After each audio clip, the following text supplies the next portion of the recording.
Hello. Today I will show you how to solve for a nonlinear equation of one unknown. What is a nonlinear equation? A nonlinear equation is the kind of equation has the degree not 1, such as 2, 3, 4, 5, and so on.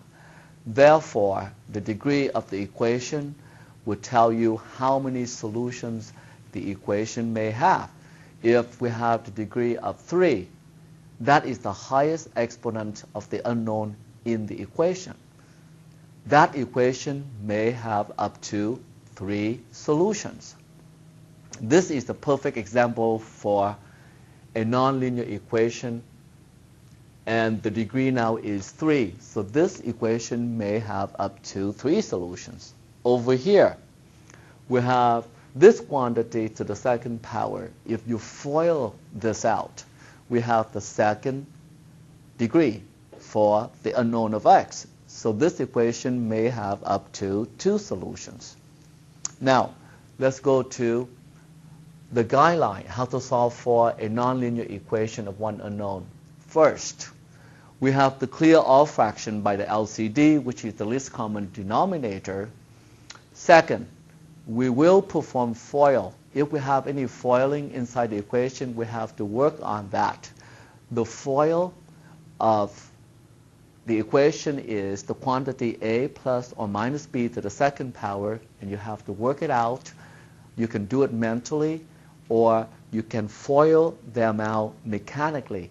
A plus b times a plus b, or you work it out mentally, and the answer would be a squared plus or minus 2ab plus b squared.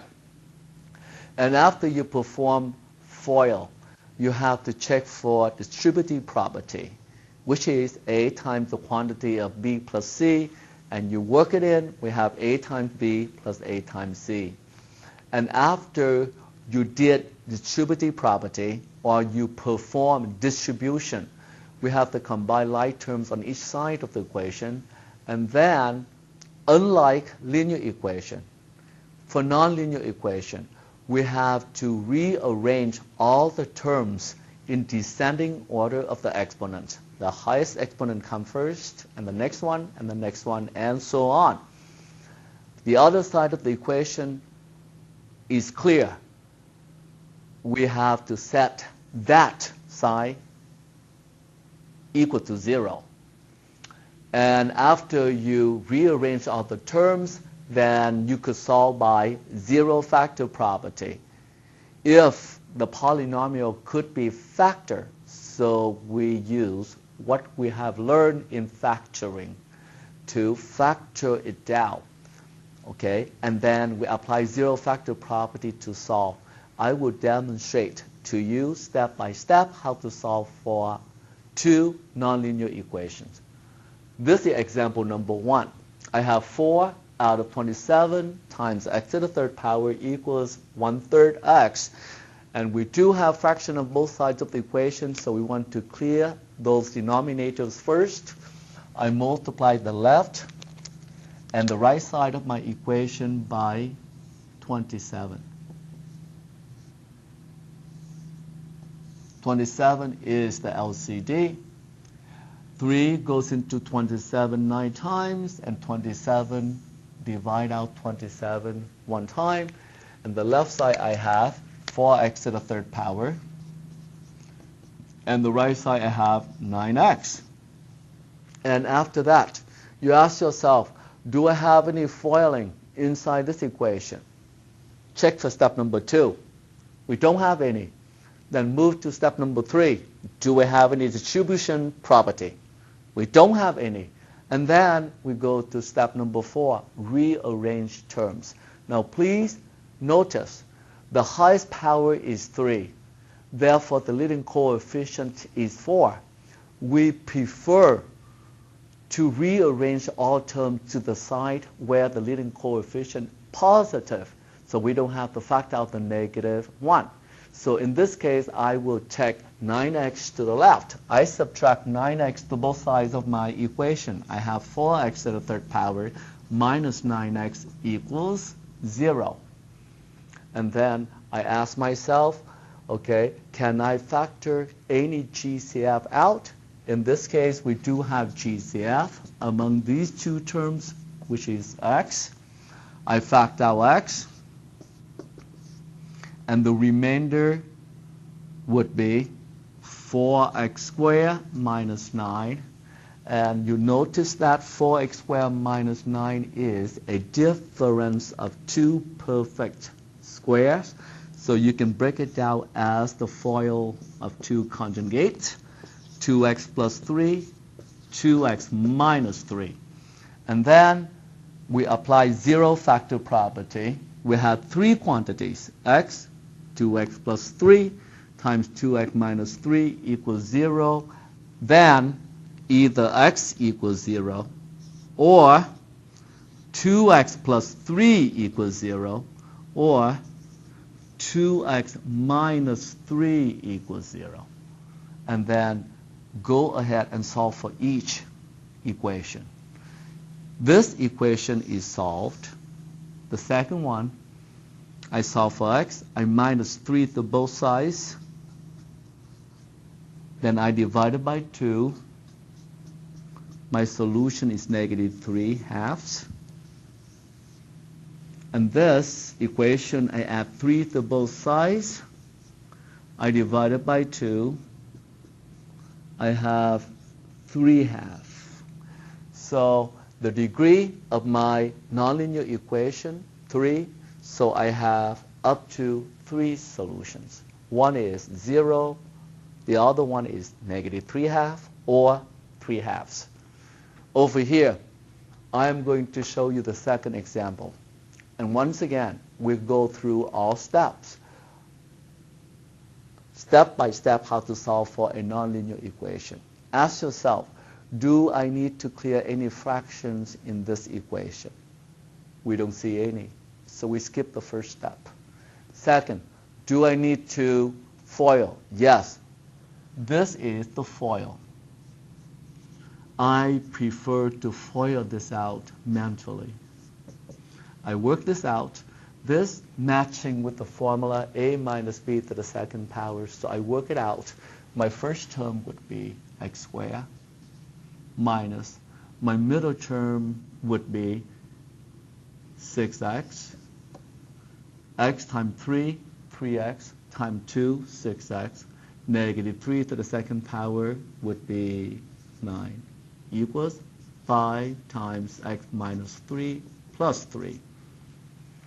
After I FOIL it out, then I distribute 2 in. I have 2x squared minus 12x plus 18.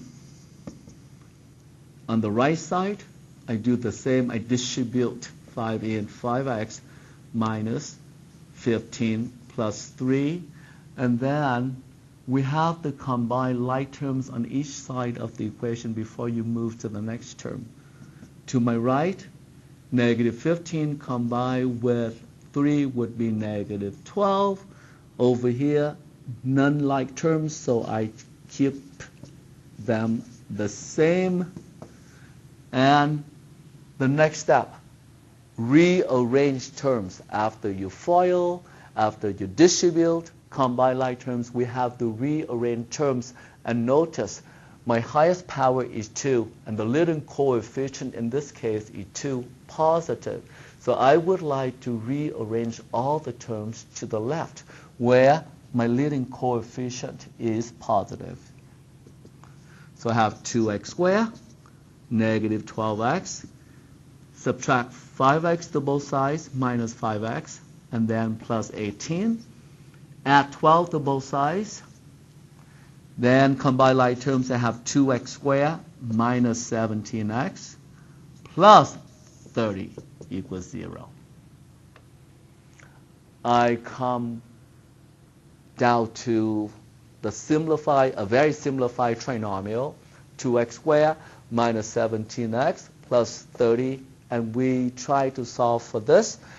So we try to break it down to the FOIL of two binomials. 2x squared, there's only one way for me to break it down as 2x times x. 15 could be 15 times 2 6 times 5 or 3 times 10, and this is positive 30. So I have to pick the two numbers. I place them in here. So when I FOIL them out, I earn the two x terms add up to be negative 17. So let's see. If I use 6 and 5, I place the 6 here and the 5 here. Please remember, I don't want to place the 6 here where 2x in the same quantity, because 6 and 2x will give you a GCF. Since we don't have any GCF when we move to the next step, so therefore 6 is not allowed to be in the same quantity with 2x. So I have to place the 6 here and the 5 here. And 30 is positive. So these two numbers should be negative. And double check to see if I have negative 17x. 2x times negative 6 is negative 12x. Negative 5 times x would be negative 5x. And we luck out.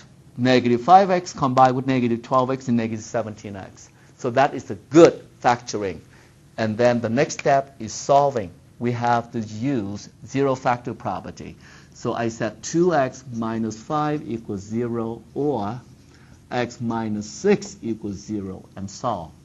So this equation gives me one solution is 6. This equation is, we add 5 divided by 2, 5 halves.